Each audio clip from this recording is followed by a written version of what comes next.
Women in leadership. And as you can see, we've got fabulous women sitting on the stage today. On my left is our Director for Customer Service and Logistics, Mrs. Taelo Mojapelo. I'm just gonna go through her bio just a little bit, just to give you a bit of insights into who Taelo is. Taelo, like I said, she is the Supply Chain Director for Southern, Central, and Eastern Africa at Mondelez International, based in our Woodmead office in Johannesburg. She is a seasoned professional, a leader with over 18 years extensive experience in various areas of supply chain management. In her current role, she is the custodian of integrated business planning, logistics, and customer service function. At Mondelez, ensuring that the right resources are planned to enable demand sensing, production, and distribution of goods. Sounds like a lot, eh?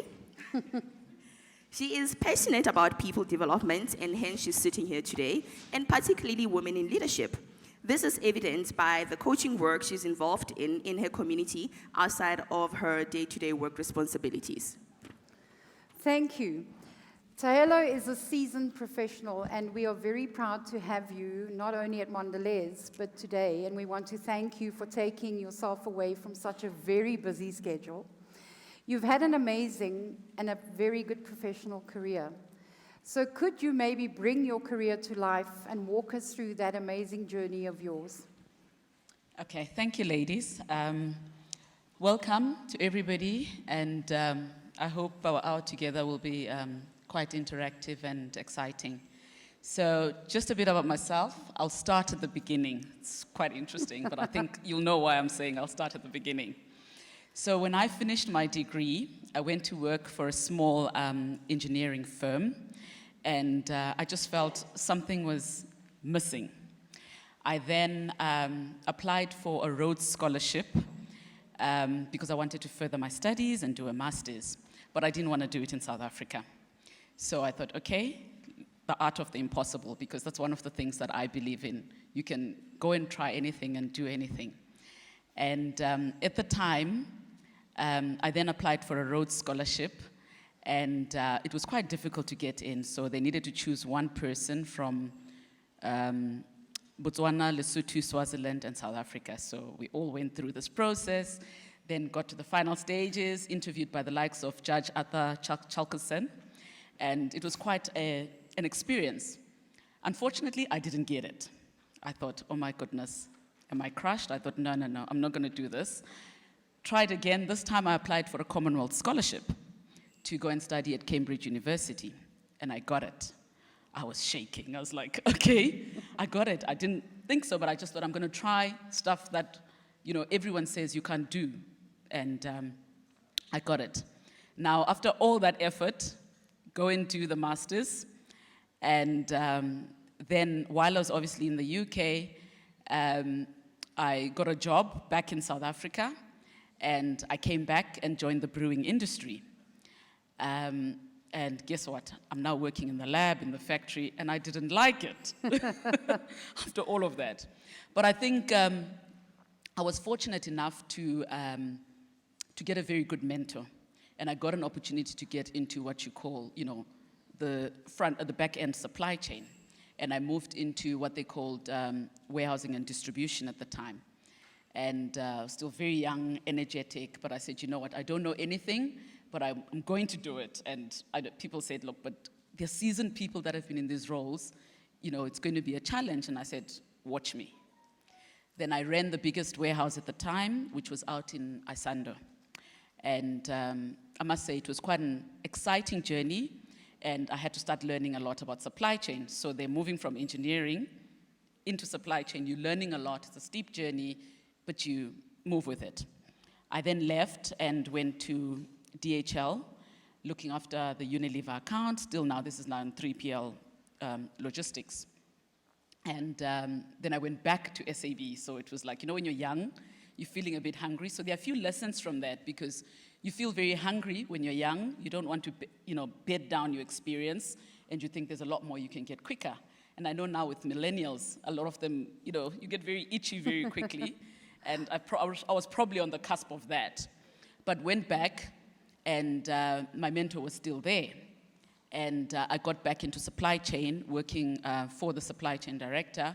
And for me, that was really where I got to experience what supply chain is really about. I got to work through different functions, right from planning, procurement, you know, distribution.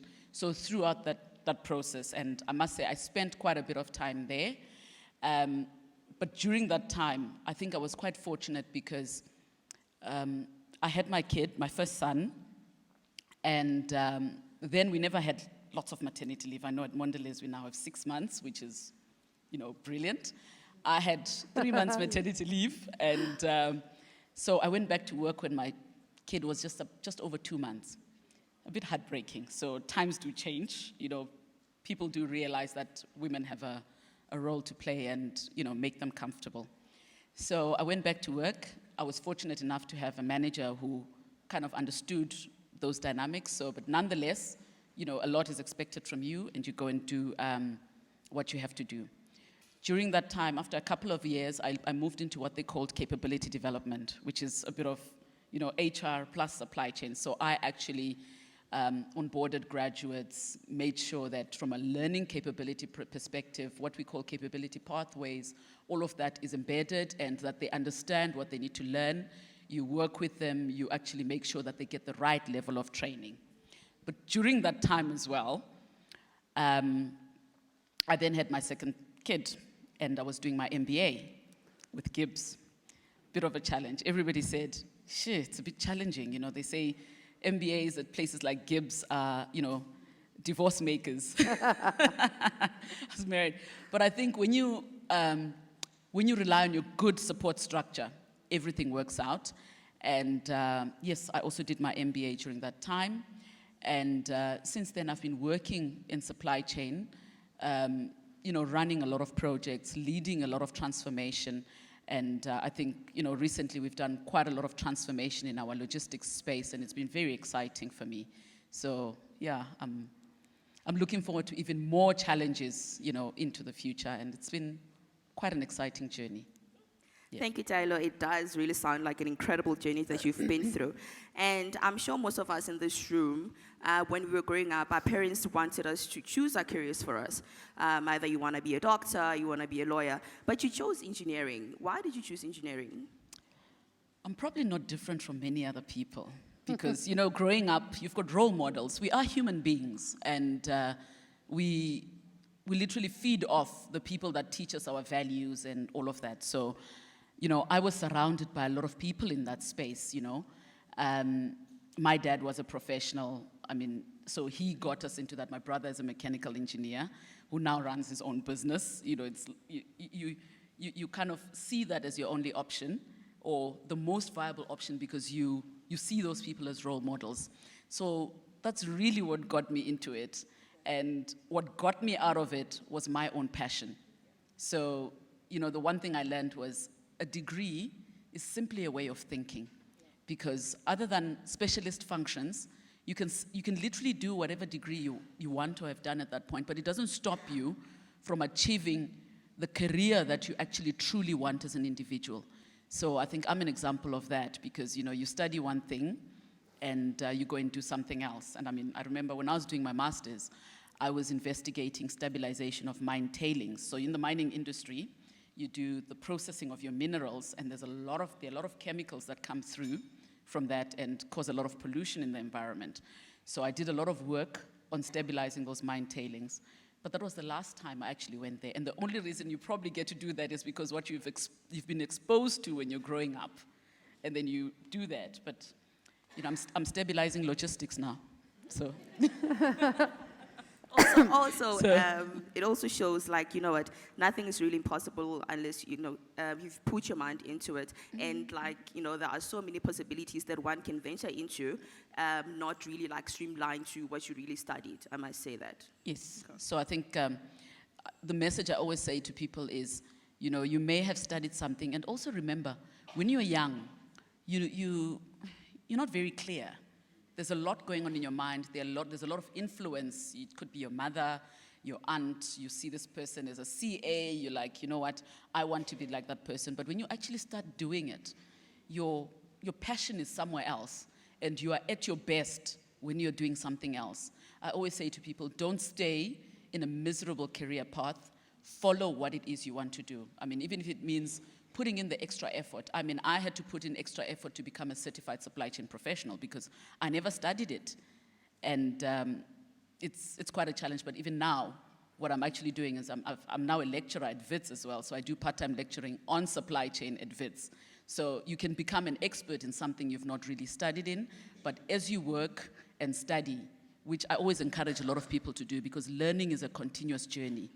And you could actually do that. And the fact that you're female doesn't make any difference. I mean, I always see people as people and not male and female. There shouldn't be any distinction. Wow, thank you, Tyler. As a woman leader, and I think now going back to male or female, as a woman leader in a predominantly male-led work stream, I'm positive you have faced many challenges in your career. Can you share the types of challenges that you've really come across in your work life? I won't lie, it's been many, but what I'm happy about is I think I've seen South Africa as an environment change.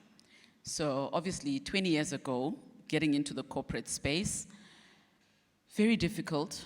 You have, on both ends, you're actually sandwiched. You've got your typical male blue-collar worker who doesn't believe that, as a female, there's much you could do. And at the other end, so on the top end, you have your typical male, educated, egoistic, dominating person that is at the top who believes, you know what, you have to listen to me. So I've had so many challenges, but I think in all of that, the one thing that it teaches you is resilience. So I always say women would benefit from building a lot of resilience within themselves, because when you build resilience, you're able to challenge the status quo in a constructive manner. Because I always advise people, be careful how you challenge, because there's destructive and constructive. So you are able to then challenge it because you know that despite what it is that you're challenging, you will actually come out of it, in a successful manner. So, I mean, I've experienced issues such as, when you're in your junior years, you're managing people that are all male, and you're managing them, many challenges, but I think for me, it really wasn't about telling people what to do. You need to inspire people, and you need to make them feel like they're wanted, because I always say people are human beings, because we really are. They want to belong.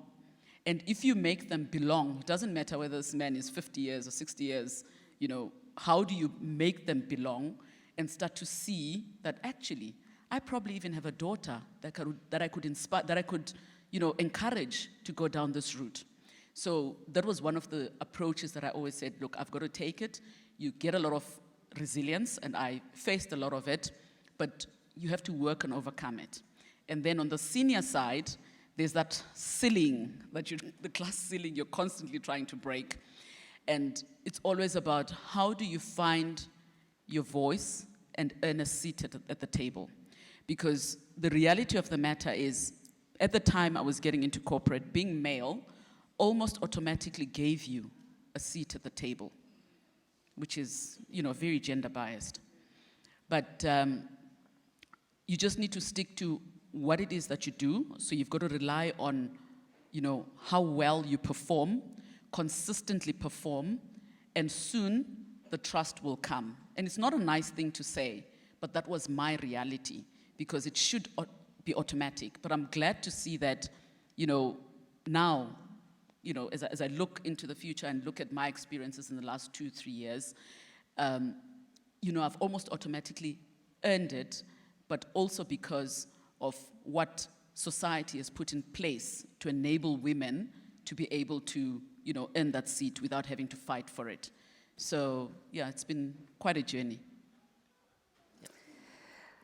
Taylor, thank you for sharing that. And I'm just going to touch on a little bit more on the challenge side before we look at the trust, which is the theme of today. In many times we're asked as women, how do you actually balance the home life plus a career life?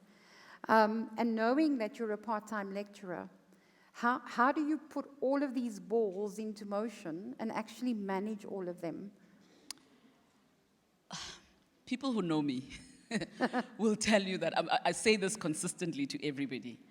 I don't believe in work-life balance. So people then gasp and say, oh, what I believe in is work-life integration.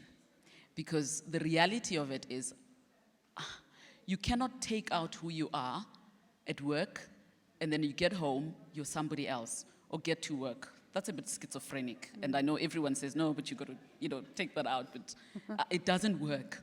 So my approach has always been, how do I let my work people know who I am and, what my life looks like. So my husband, my kids, my extended family, and so forth. So I'm typically the type of person who wears my heart on the sleeve, so you can read me. It's very easy. And likewise, at work, how do I also get them involved in my kind of day-to-day so they know what my life is? And I think half of them have probably, got an image of who everybody is because I say it freely. And stuff like sometimes when my kids are doing homework, at the same time, I would then probably have my laptop on. It's part of who we are and part of what we do. My husband could be busy working with something, and then I am working as well. So I actually don't believe in separating them because that becomes a source of frustration. It works for some people, but for me, it actually doesn't work. And also, the reason why that works for me is because I know that if I have integrated my work and life, my work and personal life, when I've got a challenge in my personal life, because my work is very aware of who I am, it's much easier to get that reprieve and get that understanding, and they become an extension of my family as well. And I know some people want to separate it completely, but it's almost difficult. So that's my approach. Yeah. Thank you for that. I think those are incredible. You've been on an incredible learning path, and you continue to learn every day. The theme of this summit this year is obviously harnessing the power of trust. And I think as a country, number one, we're all battling to trust either ourselves, our parents, our government, whoever the society that we operate in. How does harnessing the power of trust resonate with you? Trust is a powerful thing. So for me, there are two things I always look at, and it's very difficult to build trust. So I'm not a trusting person. So it takes a lot to go through that. But I think for me, I always look at two things, and very simple, but give me time, I'll just take you through it. It's consistency and what I call the destructive power of I. Now, I'll start with consistency. So if you think about it, when you make a promise to somebody, it's like a debt. You're making a debt, so think of your income statement. You've got a debt that you've built. You've made a promise. I've gone to you and said, look, I'm promising you 1, 2, 3, so I've made a debt. What happens when you don't fulfill that debt? It's a bad debt. So you're not consistent in what you say and what you do. So we make promises to people, and that doesn't work out. Much like, when you fall in love and have a sustainable love relationship. It's the same thing, You have to make sure that you're consistent in the messaging that you give to people. Even when you're raising kids, it's the same thing. You've got to be consistent for them to trust you. So that consistency is very important. And I always say to people, if there's one thing you can do for yourself, is to be consistent in how you behave and what you say to people. Because today you could be saying this, tomorrow you've said it, and you've not qualified why you've changed, why you're saying what you're saying. That destroys trust. It doesn't harness it. Or you could make a promise to somebody and you don't fulfill it. So what happens when you come to me next time with a promise? I'm not able to assist you with it because, I actually don't trust you. And then the second one for me is when I say the destructive power of I. Think about it. You get into a new relationship, right? And you've got this guy sitting next to you, and all he ever talks about is I. This about me, that about me. What then happens? Because the person is not interested in what you have to say or what you truly feel about something, you then actually don't trust them enough to be open enough with them.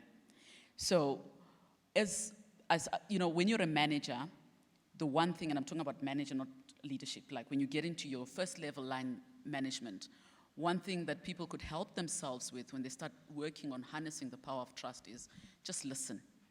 When you listen to people and let people feel that they are heard and that you actually empathize with them, as in you hear what they have to say, and then you can have a discussion rather than telling people about yourself all the time. I know today you've asked me to tell you about myself, but I'd love to hear about everybody here, you know? But let people tell you about what their challenges are, what they're going through, and how can you then help them in that process. And then when you remain consistent, you actually build trust. So those go hand in hand together and are not isolated. And that's how I actually feel that, you know, once you get the two working in sync together, you can start building a trusting environment, and you can harness it in your personal life and even in the workplace. Because I've spoken to some people in the workplace who will come and say to me, you know, this person promised me this, I've been working on this for 2-3 years, but I don't see anything happening. It's disheartening because it's a bad debt you've created. And that bad debt doesn't sit well. You become blacklisted. So you need to make sure that whenever you make those promises, the consistency stays through and you deliver on them in order for you to harness that, you know. And most corporations would do well by making sure that their employees that they bring into the workplace, you know, work very clearly and consistently on those two messages. Yeah. Fantastic, thank you. Harnessing the power of trust. I think that's one of the things that I'm taking out already in my mind to take out of the session today. Thank you so much for that, actually. Women leadership at Mondelez is like, it's no-brainer. It's an imperative for us. Can you just tell us your thoughts on women leadership? You did touch on it a bit in some of the previous questions, but can you just elaborate more on that for us, please? Okay. When we talk women in leadership, sometimes it appears to be a bit of a cliche, and it's misunderstood, and people think when we say women in leadership is women must get a seat in an unjustified manner. That's not what it means. It simply means, you know, how do we make sure that we create an environment for women to thrive in the leadership space? And the one thing I can say to people is nobody else will do it for us. It's women that will do it for women and do it for ourselves. Now, I used to joke about this because many years ago I'd say, you know what, every female manager I've had, I've really had lots of conflict with. It's never been a constructive, you know, relationship. But now here I am as a leader, and I have females. So I've made a conscious effort of making sure that I bring females into, you know, my organization. And of the 10 managers I have, 6 of them are female. And I want to be inspirational, and I don't want them to experience what I experienced coming up. So I want us to be females that bring other females up and not, you know, work in competition. It's how can I actually see you take over my role and see you do what I do and even do better, because, you know, at some point, someone is going to do better. And how do you enable them and give them that environment to do better? But, you know, the key takeout of that is no one else will do it for you. When we keep banging on doors and saying, you know, men, you know, women in leadership, give us that seat, it's up to us, and we shouldn't expect any favors. Performance is what drives it as well. So, you know, when you perform very well, it's very difficult for anybody to deny you that leadership space because, you know, your track record speaks for itself, and you have the authority to demand what you want. So, yeah. And I think just on that, because we have a different audience, like from graduates, people just started work. Piggybacking on that, what is the one thing that you would say they should take out, like when they actually getting into the world of work? I'll go back to that trust, consistency. So if there's one thing when you get into the workplace, it's consistency. Consistency in performance, consistency in what you do, consistency in behavior. You know, organizations are now very heavily focused on our behaviors as well. So it doesn't help that you perform very well, but your behavior is just not what is accepted, and it doesn't match the values. So you just need to make sure that you are consistent in what you do and you perform very well. And I think everything will fit into place, and you will soon realize that it's not about that person is male and you are female. And that's if you are in an organization. So the one thing I'm very clear and careful about, I choose my organizations very carefully. So the values have to match my values. And I've been fortunate to work for organizations where, you know, women are valued. So maybe as I'm sitting up here, I may be speaking from a position of being in an environment where women are valued, but I am conscious of the fact that there are other organizations where it's really a struggle. And I think this is where we start speaking about choice, because then you've got to start making those choices to say, does this organization blend in with my personal values as a person? Do I believe in their values? And what's their value proposition? Is it something that I can live with? Because I want to go home and sleep at night. I want to be happy when I wake up and look forward to going to work. So one of the things I can tell them is, don't just go into any organization. Choose the organizations if you have the ability to choose. And I'm also conscious of the fact that sometimes you really don't have a choice, you need to get a job. But in that process, have it very clear in your mind that you know what you want and keep going for that. And I suppose that's what attracted you to join Mondelez at the end of the day. I guess so. Well, I do check, because one thing, and it sounds silly, but as young as even when I was in my 20s, I would always ask a company about its values.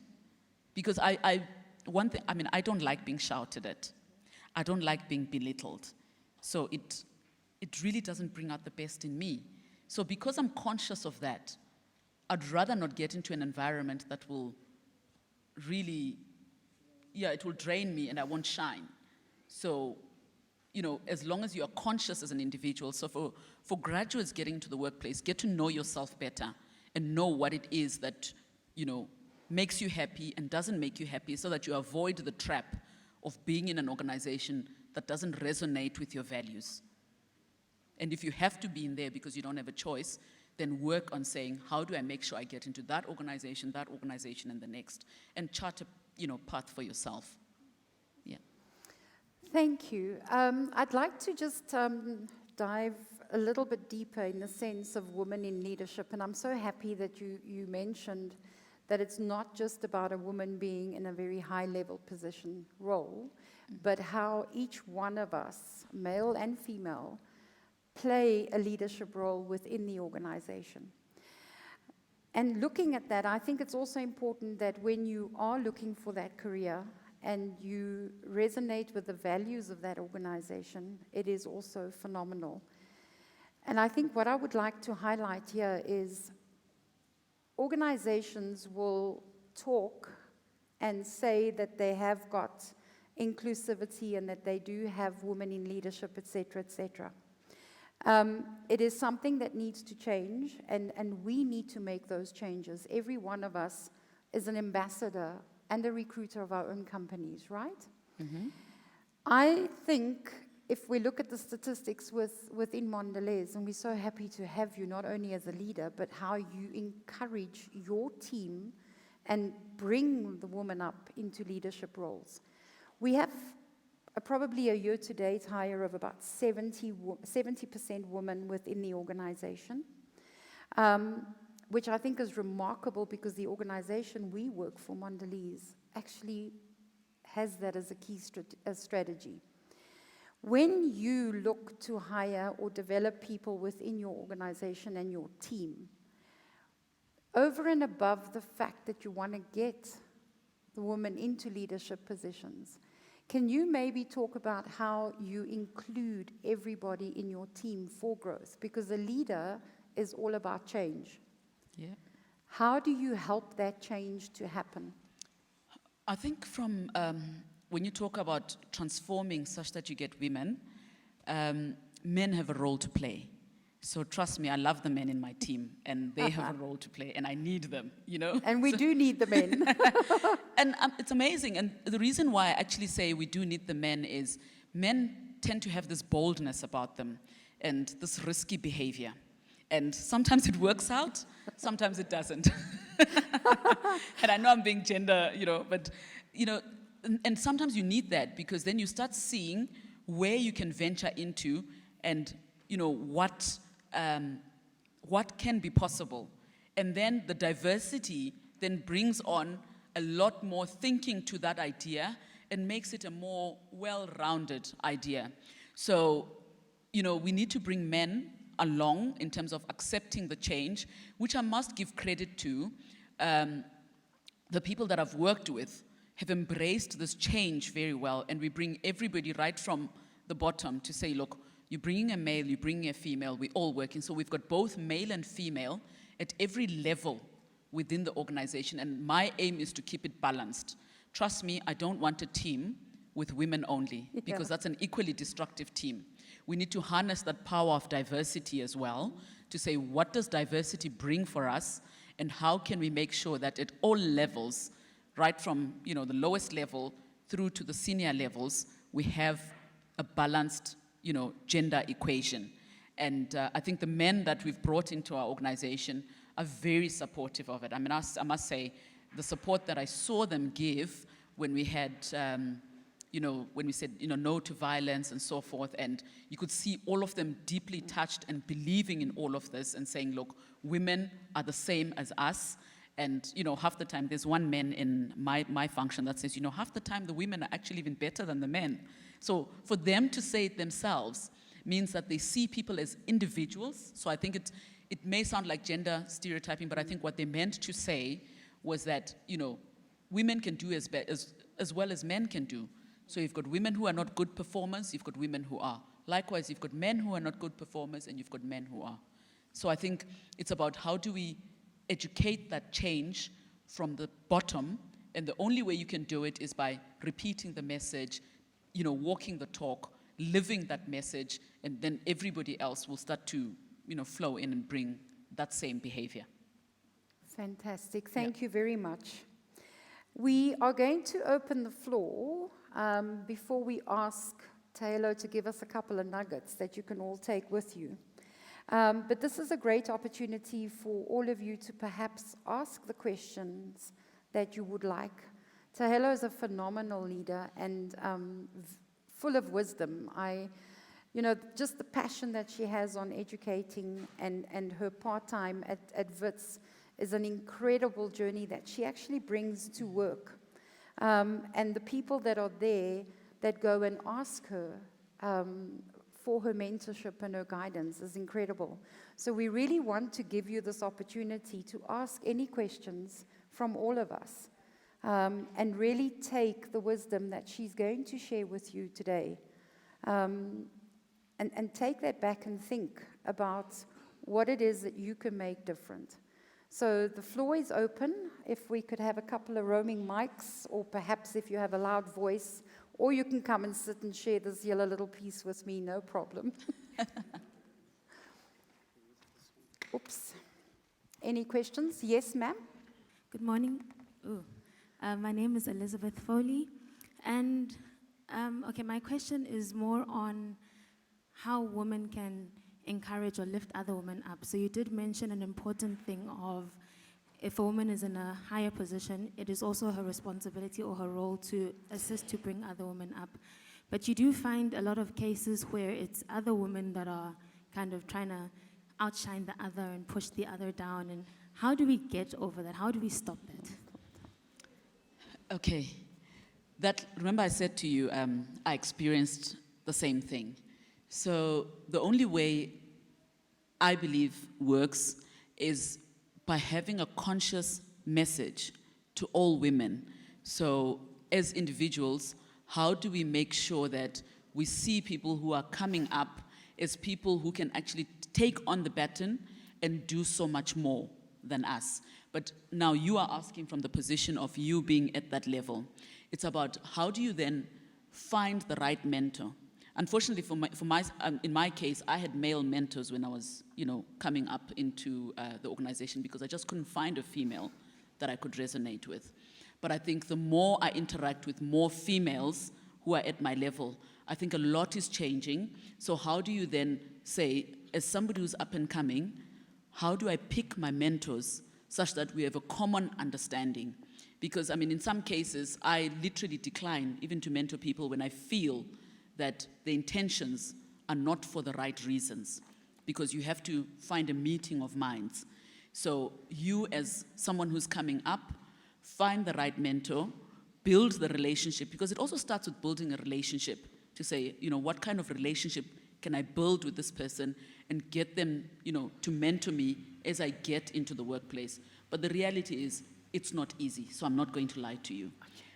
You just need to find the right female that understands that it's important for us to develop a lot more females such that as the years go by, we have an equal footing, because we're still trying to work very hard at breaking that imbalance. So keep working at it. It's going to be difficult. I'm not going to lie to you, but you've got to make choices as well and try and find the right mentor. And for those of us that are in the position to mentor, it's about how do I, sitting in this position, influence my other peers who are female to actually take on, mentors. I'm currently mentoring 3 ladies and 1 male. But I've made a deliberate choice to weight it towards the females because I know what the potential that lies in that can bring.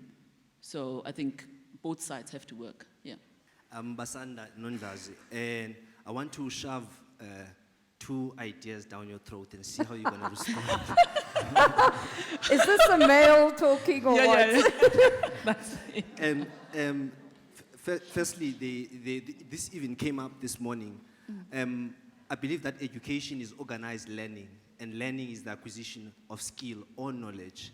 But in our education system, we often find the acquisition of knowledge without the skills. For example, if I asked half the youth in this room, what is their typing speed? They probably won't tell me, or they don't know, or they don't care, or they've never been told that they need to type fast to respond to emails, to do this and that, which is an important skill. Ask them about programming or any other skill. So I want to shove this, that there needs to be an understanding of skill set that is important for women leaders and men leaders.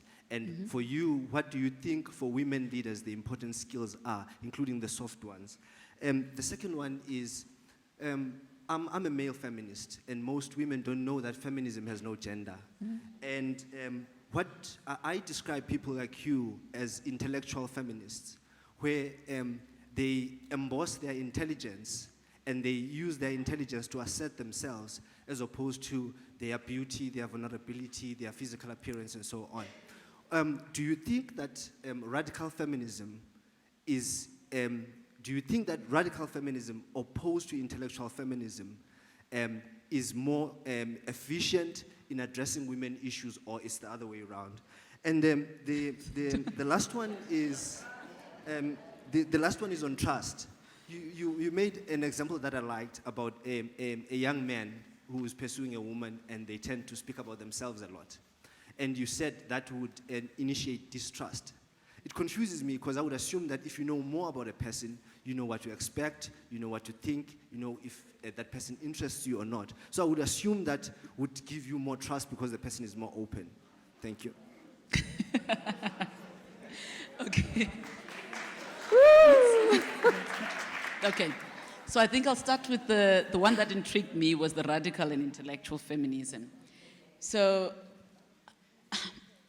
because I've lived that, I honestly believe that the intellectual feminism that has some logic will actually get us further.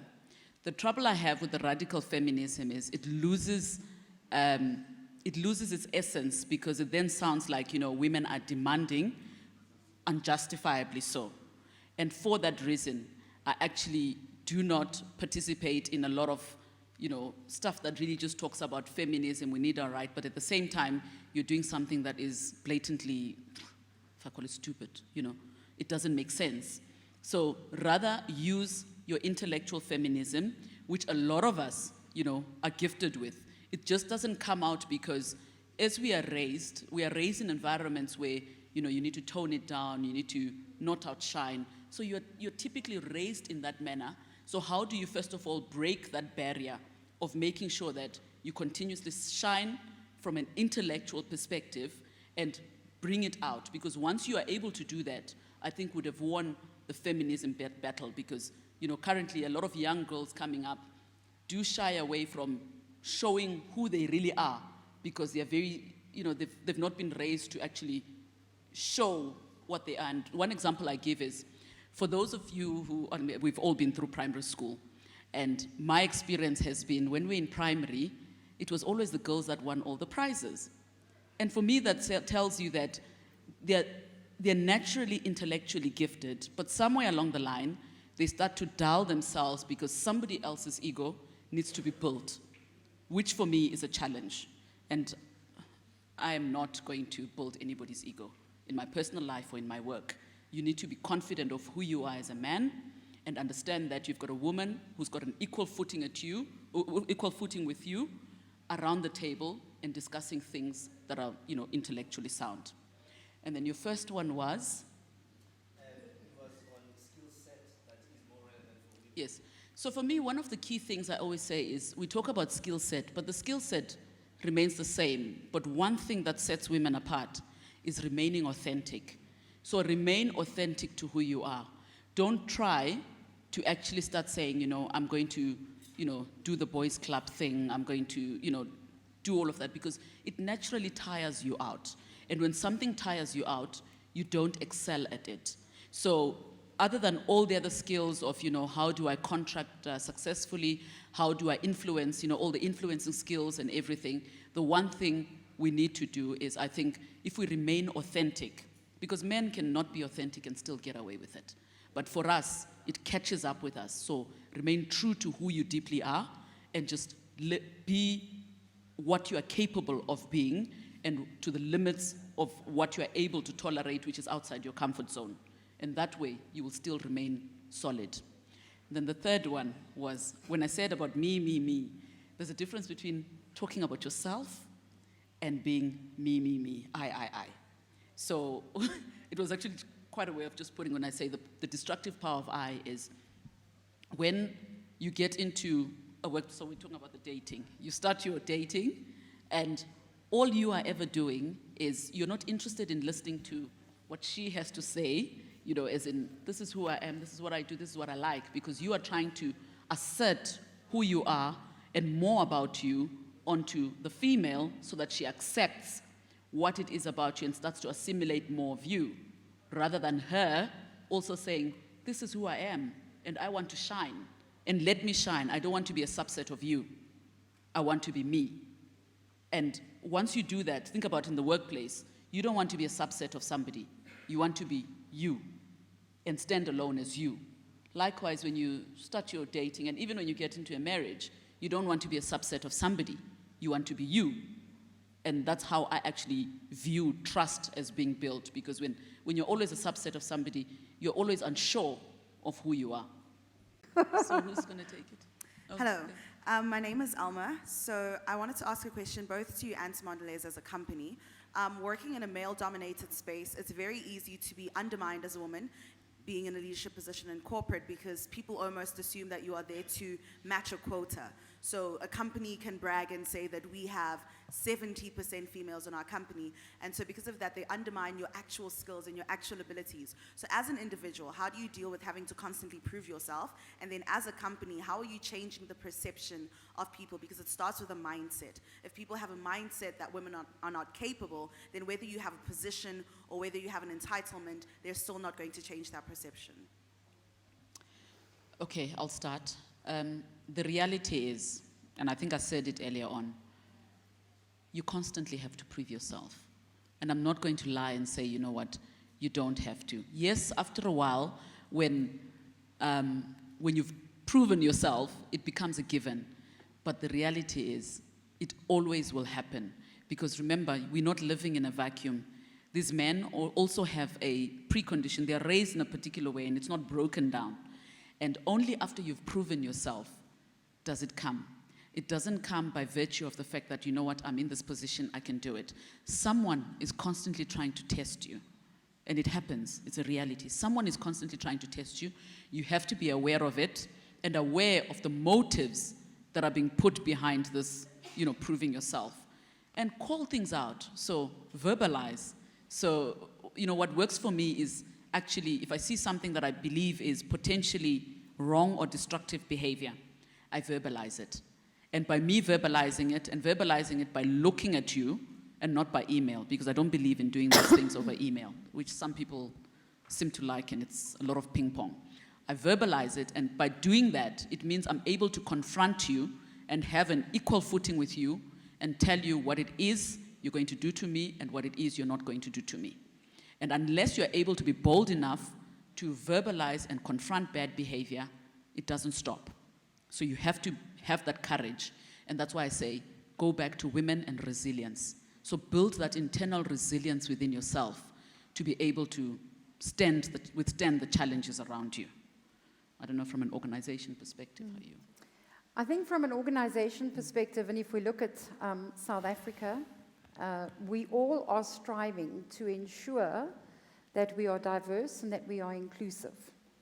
And we can stand here and brag about our numbers. So from a Mondelez perspective, I can truly stand and brag because it's a conscious effort to make sure that when we start looking for talent, first we start internally, because one of our pillars is the development of our people.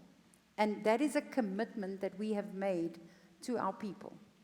So we will look at that. We have very strong succession plans. And only if we do not have the skill set that we require internally, or we will have it, but we will have it in the next 18 months, we will then actively go and look for female talent as a priority. We do not discard the experience or the talent that a male may have, but we will continue to build the pillar of ensuring that we have a 50-50 balance. So we're not saying that men have no place at Mondelez. We value inclusivity from a gender perspective. We also value the experience that you're going to bring in. So proudly I can say yes, that we do have a year-to-date number of 70% female hires, because that is our effort. It is the effort that we are going in with. From a succession planning, we make sure that if you are coming in at a specific grade now, that you have the ability, capability, and we will provide you with the tools and the resources to ensure that you are part of that succession plan. So that even if you come in at a level that may be entry, within 2 years' time, we need to get you and keep moving you, irrespective male or female. Because we don't want you. You need to come in and do the job now, but we assess your future according to your aspirations and obviously according to the business need. So there's a conscious effort to make sure that we've moved you up. I hope that answers, yeah? One more question, and I'm so happy to have this engagement with all of you, so thank you for that. Hi, everybody. I'm Arti Moore. I run 2 international training companies. And I say that because I have found that in the leadership space for women in leadership, there are things that we are talking about that are pertinent to the growth of women, and we miss the point of the collaboration. I believe that there should be a collaborative way of combining the efforts in balancing men and women in the work environment. And one of the things that I found that really works brilliantly is to kill the cliches we follow. So when we talk about mindset change and values, we need to look at killing the cliches like the glass ceiling effect. And the thing I feel strongly about it is that glass is see-through, it is transparent, and can be shattered. So when we're having conversations about women in leadership, we need to understand that mentorship and coaching are a tiny piece of the puzzle. Collaborative way of thinking means that we've got to be compassionate in understanding that men also hurt as much as women do. We're now creating an environment where we're upskilling women, but not to be assertive, because a lot of them embrace assertiveness, but a lot go into aggression, and hence what we're saying is that a lot of women hold women back in women empowerment.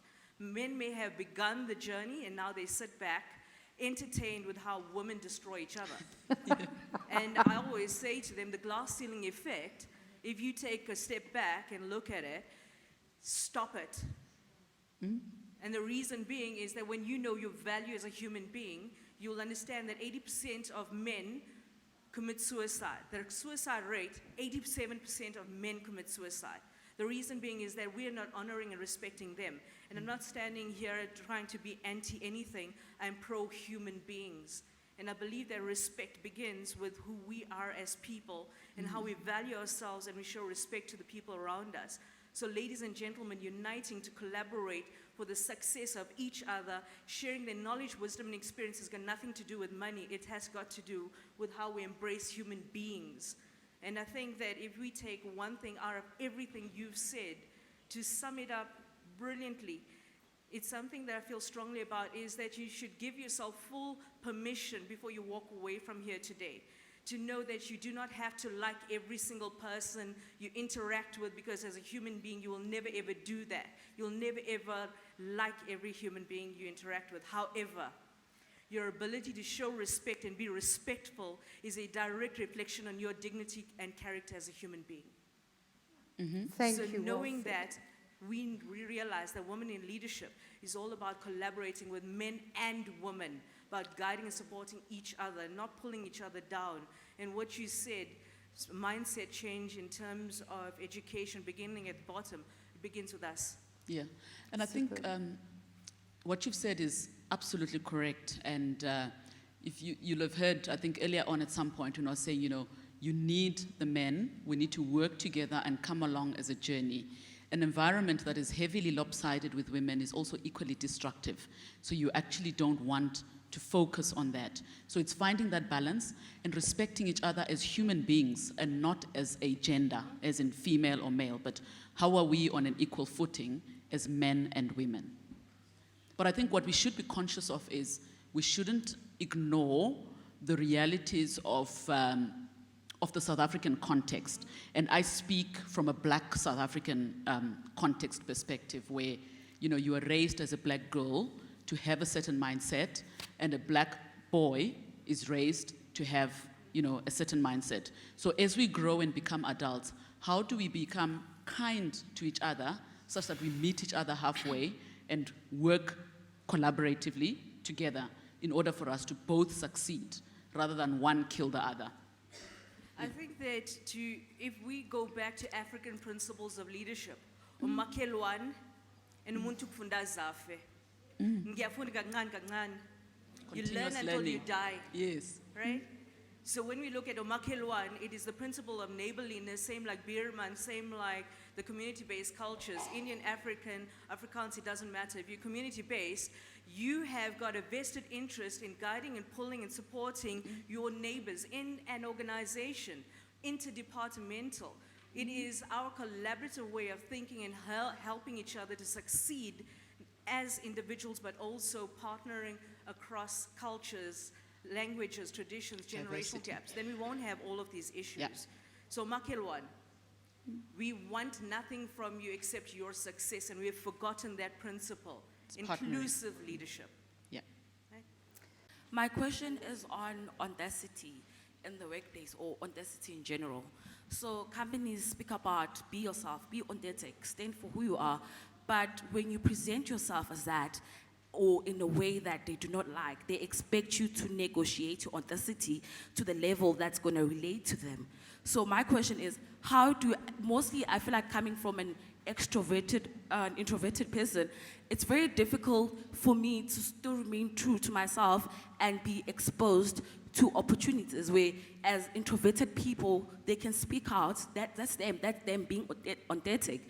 For me, like, how do you remain authentic to yourself while not negotiating your worth or stooping down or having to conform to the workplace culture, whatever, while losing what you truly stand for and what you believe in? Thank you. Okay, that's a good question. I think remaining authentic, you still have to do that. What sometimes helps young people come into the workplace is a lot of coaching and mentoring on how to display that authenticity and how to communicate what it is that you want. Because, you know, it's very easy to, you know, come and say, you know, this is who I am, this is what I want. But if it also doesn't resonate with the next person, who, by the way, is also a human being that has triggers, that has baggage. We all come as human beings. We've got triggers. We've got things that, you know, resonate and don't resonate with us. That can work in your favor or not work in your favor. So it's how do you then build that skill of being able to communicate what it is you want in terms of communicating your authenticity rather than just simply communicating it. So it comes with a bit of practice, a bit of understanding a lot more of who you are, and also who the person receiving that message, what type of person are they? Because then you have to find a way of working, you know, because it's part of your partnering journey, a way of working with that other person in order for you to be able to communicate your own authenticity. So it comes with practice, because I know some people are introverted and they choose never to talk, and when they talk, they burst out. That also doesn't work. So it's about, you know, choosing the right way, but sometimes you don't know how to choose, and you may need coaching and mentoring to be able to do that. I think before you give us one or two nuggets that you want the audience to take today, I'd like to thank you so much for your time this morning. I think I'm speaking on behalf of everybody that we are really truly inspired from the talk from today. And Mondelez is very lucky to have you as one of the leaders. And I must say, working for Mondelez and having women like you working there, it really gives us that hope that, you know what, women do get things done. And then you are perfect example for that. And thank you so much for everybody for attending our session this morning. And like I said, really hope that you have taken something out of the hour that we've already spent with you. So before we show you what it's like to work at Mondelez, I'll give it to Dialogue just to wrap up for us. And yeah, it will be the end of our wonderful session. Okay. I think just to wrap up, I'll remain consistent.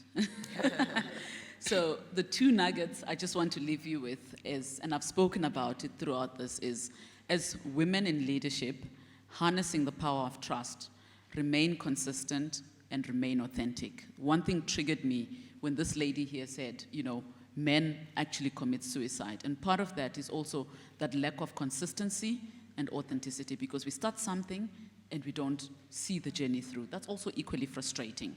So two messages: consistency and authenticity will bring out the best in you as a female leader, female employee, and a female manager. And if you can build and harness on those two, you will start to build trusting relationships, and things will, you know, fit in very well together. But I must say, it's been very exciting talking to you. And yeah, I wish you guys all the best, and enjoy corporate life, or even your own businesses. Because now, I mean, I always say, you know, people going into tertiary, we need to teach the younger ones more about how to run their own businesses and become more entrepreneurs, rather than, you know, only thinking as corporate as, you know, the only avenue. So I know I'm speaking for corporates, but that's the reality, because we want suppliers that we can look at as, these are young suppliers that have built their own businesses. What can they do for us? So good luck, guys. Thank you.